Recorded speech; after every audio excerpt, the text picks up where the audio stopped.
আসসালামু আলাইকুম ভিউয়ার্স, আমি সানিয়া জাহান বলছি। আর টেকনোলজির পক্ষ থেকে সকলকে স্বাগত। আজকে আমি তোমাদের সাথে যে টপিকটি নিয়ে আলোচনা করব সেটি হচ্ছে 9600 বিট পার সেকেন্ড। এটা ব্যাখ্যা করো। 9600 বিট পার সেকেন্ড মানে কি? 9600 বিট পার সেকেন্ডের পূর্ণরূপ হলো 9600 বিট পার সেকেন্ড। এর মানে হলো কোনো একটা নির্দিষ্ট ডেটা কমিউনিকেশন চ্যানেলের মাধ্যমে প্রতি সেকেন্ডে সবচেয়ে বেশি 9600 বিট ডেটা এক জায়গা থেকে অন্য জায়গায় পাঠানো যেতে পারে। এটা হলো ডেটা ট্রান্সমিশনের গতি মাপার একটা একক। এখন ধরো সরু পাইপের মাধ্যমে পানি পাঠানো হচ্ছে। বিপিএস হলো সেই পাইপের মধ্যে দিয়ে প্রতি সেকেন্ডে কতগুলো পানির কণা যাচ্ছে তার হিসাব। 9600 বিট পার সেকেন্ড মানে হলো প্রতি সেকেন্ডে 9600টা ডেটার কণা, যাকে আমরা বলি বিট, এক জায়গা থেকে অন্য জায়গায় যাচ্ছে। তোমরা আরো জানো যে 8 বিট মিলে 1 বাইট হয়, তাহলে 9600 বিট মানে হচ্ছে 9600 বাই 8 মানে হচ্ছে 1200 বাইট।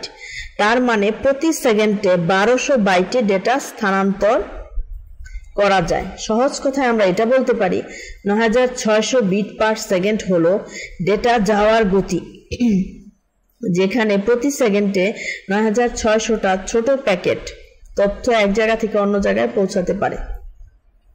এর কিছু উদাহরণ তোমাদের সাথে আলোচনা করি। দেখো 9600 বিট পার সেকেন্ডের কিছু উদাহরণ। 1 নম্বরে হলো মডেম যোগাযোগ। তোমরা আগে অনেকেই ব্যবহার করে থাকবে যে আমরা মডেম কিন্তু ব্যবহার করতাম ইন্টারনেট সংযোগের ক্ষেত্রে। সেই পুরানো দিনের ডায়াল আপ মডেমের কথা শুনে থাকবে, যা আগে ইন্টারনেটে তো সহজলভ্য ছিল না। তখন কম্পিউটারে ইন্টারনেটের সাথে যুক্ত হওয়ার জন্য মডেম ব্যবহার করা হতো। এই মডেমগুলোর ডেটা আদান প্রদানের গতি সাধারণত 9600 বিট পার সেকেন্ডের কাছাকাছি থাকতো। সেই সময়ে এটা ইন্টারনেট ব্যবহারের একটা সাধারণ গতি ছিল, যদিও এখনকার তুলনায় এটা খুবই ধীর। 2 নম্বর হচ্ছে সিরিয়াল কমিউনিকেশন।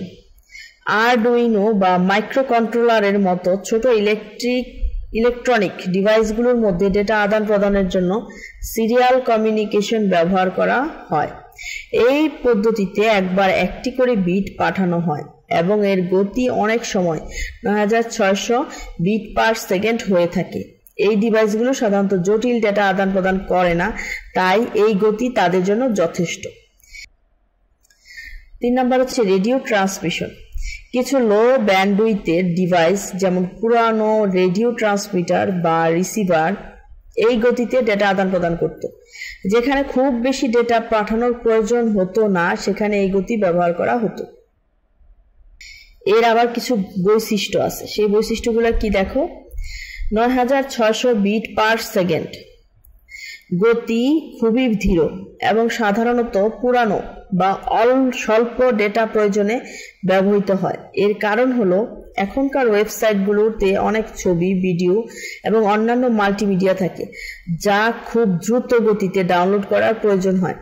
9600 বিপিএস গতিতে এই ধরনের কাজ করতে অনেক বেশি সময় লাগে।